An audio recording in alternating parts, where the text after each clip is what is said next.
대한민국 맞냐? 왜 내가 내 재산을 이런 식으로까지 제한을 당해야 되냐 하면서 하소연을 합니다. 합의서를 다시 써준다든가 다른 계약서를 써주는 거는 절대 하면 안 됩니다. 전화 헤어져도 바꾼다고 했잖아. 이런 거 다 안 통하거든요. 이 문구를 꼭 넣는 걸 추천드립니다. 연체를 잘 안 하게 됩니다. 제소 전 화해 조서를 작성해 두시면 정말 편합니다.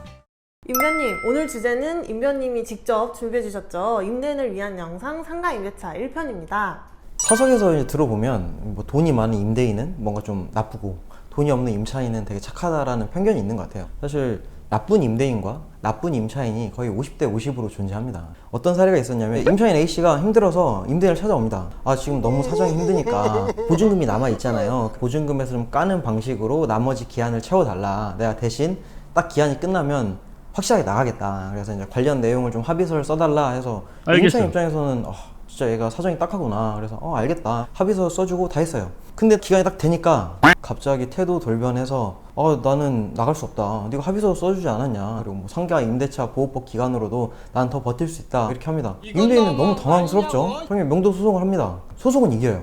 이기면 뭐합니까? 임차인은 이미 그 합의를 하는 시점부터 계획하고 있었어요. 어차피 나는 돈 다 없으니까 나 여기서 최대한 뽕 뽑을 거야. 이렇게 생각하고 있었기 때문에 소송에서도 이기려고 하는 게 아니라 막 시간 삐대기 합니다. 변호사 변경하고 아직 파악을 못했으니까 다음 기일 속행하고 해서 길게 연장을 시켜요. 보통 판결이 나면 어떻게 나냐? 1년 동안 애에서 재판이 진행되면 그만큼의 뭐 차임이나 이자도 지급하도록 판결은 납니다. 근데 판결은 나면 뭐예요? 어차피 돈이 없는데. 이런 사정을 이용해서 임차인은 계속 버팁니다. 근데 이런 일이 굉장히 다반사예요. 그래서 임대인 분들이 또 많이 하는 실수가 있습니다. 너무 화나니까 내 건물인데 돈도 안 내고 계속 쓰고 있으니까 뭐 주차장을 막는다든가 아니면 임차인한테 가서 따져요. 영업 방해죄로 신고를 합니다. 이제 여기까지 가면 임대인들은 무슨 말 나오냐? 대한민국 맞냐? 왜 내가 내 재산을 이런 식으로까지 제한을 당해야 되냐 하면서 하소연을 합니다. 그렇기 때문에 여러분, 당연히 임차인이 어려운 상황이 있을 수 있어요. 힘든 상황이 있으면 내가 실제 법 집행은 하지 않을 테니까 일단 이거는 계약서대로 가자. 이 정도만 해줘도 충분하지 합의서를 다시 써준다든가 다른 계약서를 써주는 거는 절대 하면 안 됩니다. 그러면 임대차 계약을 할 때부터 계약서 조항을 꼼꼼하게 작성하면 이런 상황을 방지할 수 있을까요? 모든 상황을 방지할 수 있다고는 못하지만 대부분의 상황은 사전에 예방할 수 있습니다. 업종 변경 시 임대인의 동의를 꼭 필요로 한다.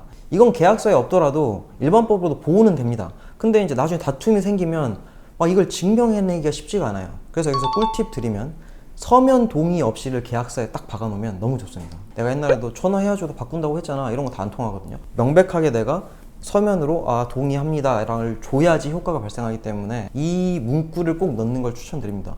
두 번째는 시설물 파괴 시 손해배상 청구입니다. 이거 당연히 일반법으로 보호가 되죠. 근데 이것도 증명하고 이럴 때 어려움이 있을 수 있거든요. 그래서 계약서에 이 조항도 그냥 꼭 명시해 두시고 처음에 임차인이 딱 들어와서 인테리어를 하고 딱 영업 준비를 마치면 이거를 사진이나 동영상으로 찍어 놓으면 나중에 어디 파손이 나거나 이럴 때 쉽게 판별할 수 있으니까요. 이것도 나름의 꿀팁이라고 생각합니다. 임차료를 밀렸을 때 5%의 가산금을 내는 거를 꼭 계약서에 작성해 두시면 좋아요. 이게 있으면 심리적으로 연체를 잘 안 하게 됩니다. 그렇기 때문에 꼭 이 조항이 들어가면 좋고, 이게 좀 중요한데 사실 계약서의 내용이다 이렇게 말하기는 좀 그렇지만 제소 전 화해 조서를 작성해 두시면 정말 편합니다.